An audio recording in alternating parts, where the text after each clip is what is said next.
আসসালামু আলাইকুম। আমি কণিকা হোসেন। আজকে আমাদের হচ্ছে পুষ্পধারা ঈদ ও বৈশাখ তারুণ্যের মেলা সংগঠিত হয়েছে। আমাদের মেলাটা অনুষ্ঠিত হচ্ছে ধানমন্ডি ২৭ নম্বর WBA তে সকাল ১০টা থেকে রাত ৮টা পর্যন্ত। আমাদের মেলায় হচ্ছে ৬০টারও বেশি স্টল উদ্যোক্তারা আছেন। বিভিন্ন রকম প্রোডাক্ট নিয়ে তারা আজকে স্টলে এসেছেন। উদ্যোক্তারা আসলে প্রত্যেকটা উদ্যোক্তাই অনেক ক্রিয়েটিভ, তাদের ক্রিয়েশন গুলো হয় ডিফারেন্ট।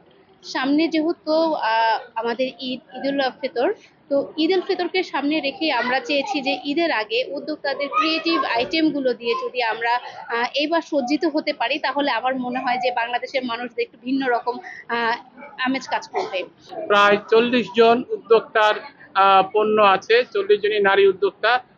তাদের পণ্য নিয়ে আমাদের আজকের এই ৩ দিনের আয়োজন শুরু হচ্ছে। আয়োজনের কারণটা হচ্ছে আমাদের যেখানে যারা উদ্যোক্তা আছে তাদেরকে, যেহেতু সামনে ঈদ এবং পয়লা বৈশাখ, তাদেরকে একটি স্পেস তৈরি করে দেওয়া, যাতে তারা তাদের পণ্য সাধারণ ক্রেতাদের কাছে তুলে ধরতে পারে এবং তাদের পণ্য বিক্রি হতে পারে। আমার কাছে এটা মনে হয় কারণ এই সময়ে এসে মেয়েরাও যে আসলে স্বাবলম্বী হচ্ছে এবং তারা নিজেদের চয়েস রুচিকে বিভিন্নভাবে রিপ্রেজেন্ট করছে এবং সেটা আমাদের ডেইলি লাইফে অনেক বেশি ইম্পর্টেন্ট।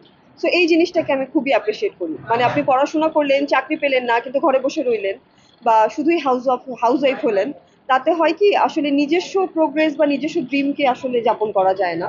সো এখনকার নারীরা সেটা করছে, সেটাকে আমি অনেক বেশি অ্যাপ্রিসিয়েট করি এবং যার কারণে আমি প্রায় টুকটাক জায়গায় র্যান্ডমলি ভিজিট করতেও আসি। কারণ আমার কাছে এটা মনে হয় যে এটা শুধু ওনাদেরকে না, আমাকেও খুব ইন্সপায়ার্ড করে যে আসলে উনি কি করছেন, কি বানাচ্ছেন, এবং ওনার বানানো কোনো জিনিস যদি আমার কাছে থাকে, তাহলে আমার কাছে মনে হয় যে এইটা আমি একটু তার স্বপ্নকে একটুখানি অ্যাপ্রিসিয়েট করতে পারলাম।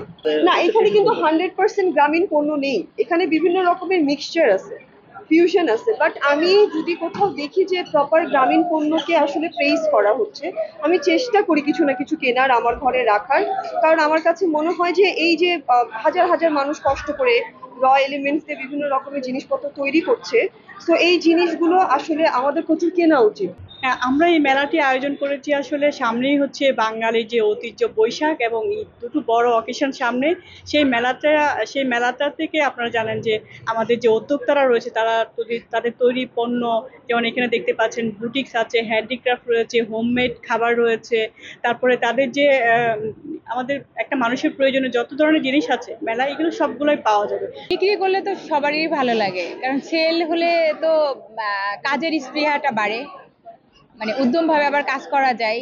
আর ইনশাল্লাহ আজকে যেহেতু প্রথম সেল হবে আশা করছি। আর সব থেকে বড় কথা, সেলের চাইতে প্রচারটাই আমাদের বেশি দরকার, কারণ প্রচার না করলে আসলে প্রসার হয় না কোনো কিছু। এই জন্য আমরা চাই যে কাস্টমাররা আসবে, দেখবে এবং তাদের অবশ্যই যদি প্রাইজের মধ্যে হয় তাহলে অবশ্যই কিনবে। এইগুলো হচ্ছে অরিজিনালি বাংলাদেশি, আর আমারটা হচ্ছে টোটালি ইন্ডিয়া থেকেই নিয়ে আসা। আমি মূলত ইন্ডিয়াতে যেয়েই নিয়ে আসি এই শাড়িগুলো। আর এই শাড়িগুলো হচ্ছে খুবই নরম, আরামদায়ক, এবং এই শাড়িগুলোর এক্সট্রা অর্ডিনারি হচ্ছে যে ম্যাচিং ব্লাউজটা, যেটা আসলে সব নারীরাই চায় যে ম্যাচিং ব্লাউজটা থাকলে শাড়িটা পরলে অনেক সুন্দর লাগে। জি, ভালো লাগছে। আমি এই ফার্স্ট মেলায় আসছি, স্টল দিয়েছি। এটা আসলে আমার আম্মুর, মেইনলি আম্মু এখন একটু বিজি, তো তাই এখানে আমি এসে বসছি। সাড়া পাচ্ছি, সবাই এসে দেখছে, এই তো। আলহামদুলিল্লাহ, অনেক ভালো সাড়া পাচ্ছি এবং আশা করছি যে আজকে, কালকে এবং 3 দিন তো সময় আছে, অনেক ভালো সাড়া পাবো আমরা।